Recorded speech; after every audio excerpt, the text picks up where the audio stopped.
কাছে আসি, তিনিও ভুল করেছেন। মুসা আলাইহিস সালাম কোনো এক সময় রাস্তা দিয়ে হাঁটছিলেন।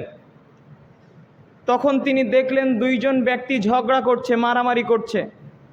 সেই দুইজনের মধ্যে একজন ছিল মুসা আলাইহিস সালামের দলের লোক, আরেকজন ছিল ফেরাউনের দলের লোক।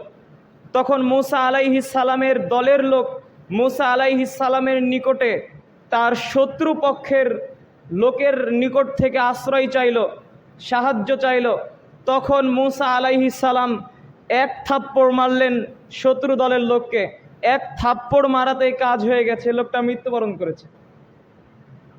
এক থাপ্পড়েই কি হয়েছে? মৃত্যুবরণ করেছে। যখন মুসা আলাইহিস সালামের এক থাপ্পড়ে লোকটি মৃত্যুবরণ করল, মুসা আলাইহিস সালাম অতঃপর থেকে মৃত্যু পর্যন্ত বলতে থাকলেন, রব্বি ইন্নী যালামতু নাফসি ফাগফিরলি, প্রতিপালক আমি নিজের ওপর অত্যাচার করেছি, নিজের উপর জুলুম করেছি, সুতরাং তুমি আমাকে ক্ষমা করো। ঈসা আলাইহিস সালাম তিনারও ভুল ছিল। তো নবী মানুষ হওয়ার পরেও তিনারা ভুল করেছেন। পৃথিবীর সর্বপ্রথম মানুষ আদম আলাইহিস সালাম, তিনিও ভুল করেছেন।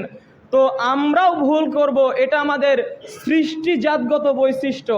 আদম আলাইহিস সালাম ভুল করেছেন, তার সন্তান অনুযায়ী আমরাও ভুল করব। তবে ভুল করেই থেকে যাওয়া যাবে না, ভুল করার পরে কি করতে হবে? তাওবা করতে হবে। আদম আলাইহিস সালাম তাওবা করেছেন, নূহ আলাইহিস সালাম, ইব্রাহিম আলাইহিস সালাম, মুসা, ঈসা, সমস্ত নবীরা ভুল করার পরে তাওবা করেছেন। কিন্তু তিনারা তাওবা করার পরে নিশ্চিত নন যে আসলে আমার তাওবা কবুল হয়েছে কি হয় নাই, যার প্রমাণ একটি হাদিস বহন করে। বিচারের মাঠে যখন আমরা আদম আলাইহিস সালামের নিকটে যাব এবং গিয়ে বলবো, আংতা আদম, আপনি হলেন আদম, আবুন নাস, আপনি মানুষের পিতা, খালাকাকাল্লাহু বিয়াদিহ, আল্লাহ আপনাকে নিজ হাতে সৃষ্টি করেছেন এবং আল্লাহ তাআলা আপনাকে জান্নাতে রেখেছেন, আপনাকে সমস্ত কিছুর নাম শিক্ষা দিয়েছেন, ফেরেশতা দিয়ে সিজদা করিয়েছেন, আপনি অনেক সম্মানিত মানুষ। আল্লাহর নিকটে একটু বলুন, আল্লাহ সুবহানাহু তাআলা যেন আমাদের উপর দয়া করে, তিনি যেন বিচার শুরু করে। তখন আদম আলাইহিস সালাম বলবেন, আল্লাহ তাআলা বলেছিলেন আদম ফল খেও না, কিন্তু আমি ভুল করে খেয়ে ফেলেছিলাম, আমার যে কি হয় আমি নিজেই বুঝি না, যাও তোমরা নূহের কাছে যাও। অতঃপর যখন আমরা নূহ আলাইহিস সালামের নিকটে যাব, নূহ আলাইহিস সালাম অক্ষমতা প্রকাশ করে বলবেন, যাও তোমরা ইব্রাহিমের নিকটে যাও। অতঃপর যখন আমরা ইব্রাহিম আলাইহিস সালামের নিকটে যাব, ইব্রাহিম আলাইহিস সালাম বলবেন, দুনিয়াতে আমি 3টা মিথ্যা কথা বলেছিলাম, আমার যে কি হয় আমি নিজেই বুঝি না, যাও তোমরা মূসার কাছে যাও।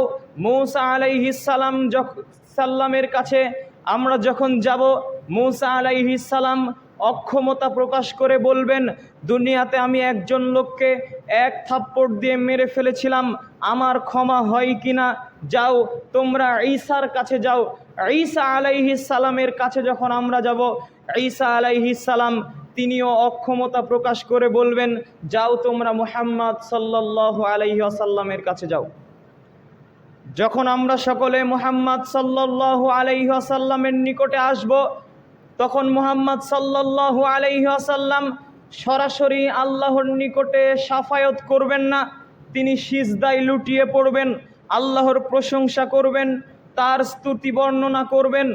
অতঃপর আল্লাহ তাআলা বলবেন, ইরফা রাসাক, মুহাম্মদ মাথা উঠান, কুল তুসমা, আপনি বলুন শোনা হবে, সাল তুতা, আপনি চান আপনাকে দেওয়া হবে, ওয়াশফা তুশাফা, আপনি শাফায়াত করুন, আপনার শাফায়াত কবুল করা হবে।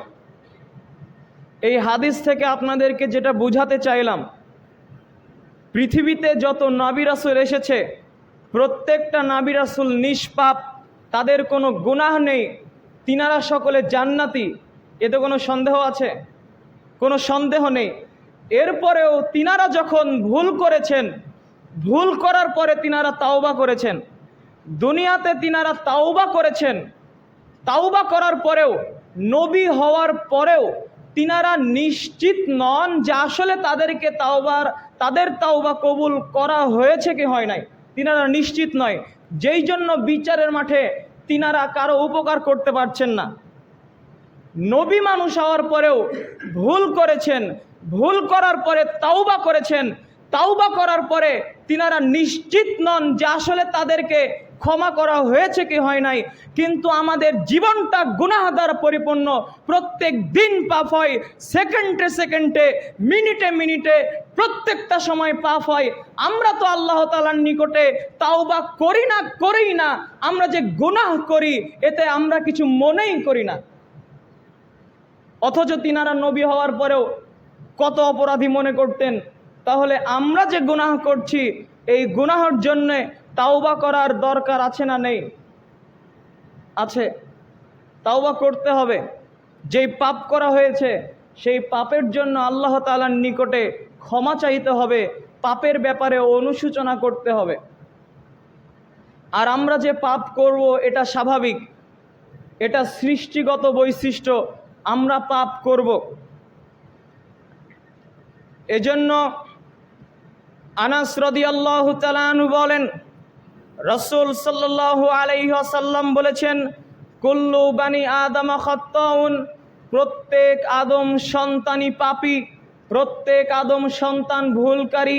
ওয়া খায়রুল খাত্তাইনা আত-তাওয়াবুন, আর সবচাইতে উত্তম ভুলকারী সেই, সবচাইতে পাপী বান্দা সেই যে ভুল করে ক্ষমা প্রার্থনা করে। দুনিয়াতে চলার সময় আমাদের ভুল হতে পারে। বৃষ্টির মধ্যে আপনি যদি চলেন, আপনার শরীরে যেমন পানি পড়বে এটা যেমন নিশ্চিত, পানির ভেতর দিয়ে যদি আপনি যান আপনার কাপড় ভিজবে এটা যেমন নিশ্চিত। মানুষ হিসেবে দুনিয়াতে চলার ক্ষেত্রে আমাদের গুনাহ হবে, ভুল হবে, এটাও তেমন নিশ্চিত। তবে যখনই ভুল হবে আমাদের ভুল করার পরে আল্লাহ তাআলার নিকটে তাওবা করতে হবে, কেননা প্রত্যেক আদম সন্তানই পাপী। যারা আদম সন্তান প্রত্যেকেই পাপী, আর উত্তম পাপী ওই পাপী যেই পাপী তা পাপ করার পরে আল্লাহর নিকটে তাওবা করে। রাসূল সাল্লাল্লাহু আলাইহি ওয়াসাল্লামের দৃষ্টান্ত যদি আমরা দেখি আমরা বুঝতে পারবো আমাদের কি পরিমাণ তাওবা করা উচিত।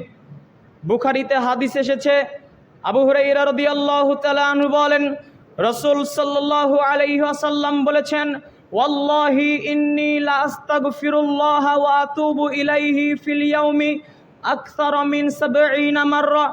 রাসূল সাল্লাল্লাহু আলাইহি ওয়াসাল্লাম বলেন, আল্লাহর কসম, আল্লাহর শপথ করে রাসূল সাল্লাল্লাহু আলাইহি ওয়াসাল্লাম বলছেন, আমি দিনে ৭০ বারেরও বেশি তাওবা করি। আল্লাহু আকবার।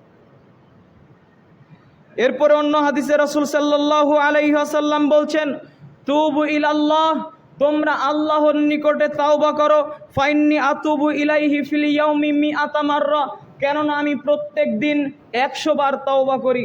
মুহাম্মদ সাল্লাল্লাহু আলাইহি ওয়াসাল্লাম তার জীবনে কোনো গুনাহ ছিল কি? কথা বলেন। কোনো গুনাহ ছিল না। কোনো গুনাহ না থাকার পরেও তিনি দিনে ৭০ বারের বেশি তাওবা করতেন, ১০০ বার তাওবা করতেন। আর আমাদেরকে যদি বলা হয় আমরা কয়বার তাওবা করি, তাহলে আমরা তাওবাই করি না, এটাই প্রমাণিত হবে। একটি হাদিসের দিকে লক্ষ্য করুন, রাসূল সাল্লাল্লাহু আলাইহি ওয়াসাল্লামের ফরজগারিতা। কামান নবী সাল্লাল্লাহু আলাইহি ওয়াসাল্লাম ফিল লাইল হাত্তা তাওয়াররামাত কদামাহু, রাসূল সাল্লাল্লাহু আলাইহি ওয়াসাল্লাম রাতে সালাত আদায় করতেন, এমনকি হাত্তা তাওয়াররামাত কদামাহু, তার পা ফুলে যেত। রাতে এত দীর্ঘ সালাত আদায় করতেন যে তার পা কি হয়ে যেত? ফুলে যেত। রাসূল সাল্লাল্লাহু আলাইহি ওয়াসাল্লামকে জিজ্ঞাসা করা হলো, লিমা তাসনাউ হাযা ওয়াকাদ গুফিরা লাহু মা তাকদ্দামা ওয়া মা তাআখারা, আপনি কেন রাতে এভাবে সালাত আদায় করেন? আপনার পূর্বের গুনাহ, পরের গুনাহ সব মাফ করে দেওয়া হয়েছে, রাতে কেন এভাবে সালাত আদায় করেন? রাসূল সাল্লাল্লাহু আলাইহি সাল্লাম বলছেন, আফালা আকুনু আবদান শাকুরান, আমি কি শুকরিয়া আদায়কারী বান্দা হব না? রাসূল সাল্লাল্লাহু আলাইহি ওয়াসাল্লাম যার জীবনের পূর্বের পরের সকল গুনাহ মাফ